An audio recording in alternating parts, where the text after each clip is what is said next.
Some files should stay buried. Midnight files. At 2:17 a.m., every phone aboard Flight 402 vibrated at the exact same time. 217 passengers. One text, one sender. No number, no name. Just 5 words. Do not let it land. The problem was, the plane had already begun descending. Flight 402 left Denver under clear skies. Routine red-eye, nothing unusual. Or at least, that's what the official report says. 30 minutes before landing, a flight attendant reported hearing knocking from the cargo hold. 3 slow knocks, then silence. Captain Reed assumed turbulence until the cockpit instruments started drifting. Altitude, compass, fuel readings, all wrong. Then every passenger phone lit up at once. One message: do not let it land. Passengers laughed at first, thought it was a prank, until a woman in seat 19A stood up shaking and whispered, "I got this message yesterday."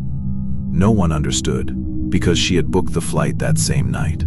The cabin lights flickered, once, twice, then went black, for 7 seconds. When power returned, seat 31C was empty. A passenger, gone. Blanket folded, phone still glowing, as if someone had been erased. Then a child started screaming, pointing out the window. Passengers turned and froze.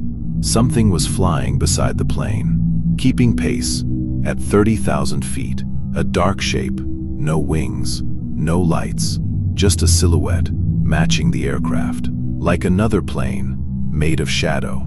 Then every phone vibrated again. New message: it sees who is awake. Pretend to sleep. Half the cabin obeyed. Some shut their eyes. One man refused. Seat 14D, he lifted his phone to record. The recording was recovered later, only 8 seconds long. But in frame 7, something pressed a face against the glass, smiling. Captain Reed requested emergency diversion. No response. Radio dead. Then the co-pilot whispered, "We've been descending too long." They should have landed 20 minutes earlier. But outside, there was no city, no runway, only darkness below, as if they weren't over Earth anymore. Then every passenger got a third text, this time from their own phone numbers. "One of you boarded twice." Passengers began counting rows. Then someone screamed.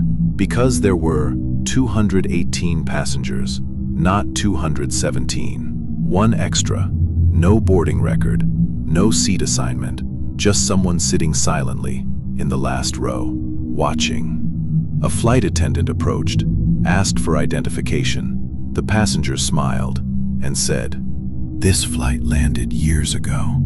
Then all cabin alarms triggered, masks dropped, lights died, and the black shape outside vanished. At 3:03 a.m., Flight 402 finally appeared on radar again, approaching a runway. Safe, normal, almost. Except control tower kept repeating, "Flight 402, identify yourself." Because airport records showed, Flight 402 crashed in 1997. No survivors. And this aircraft had the same tail number.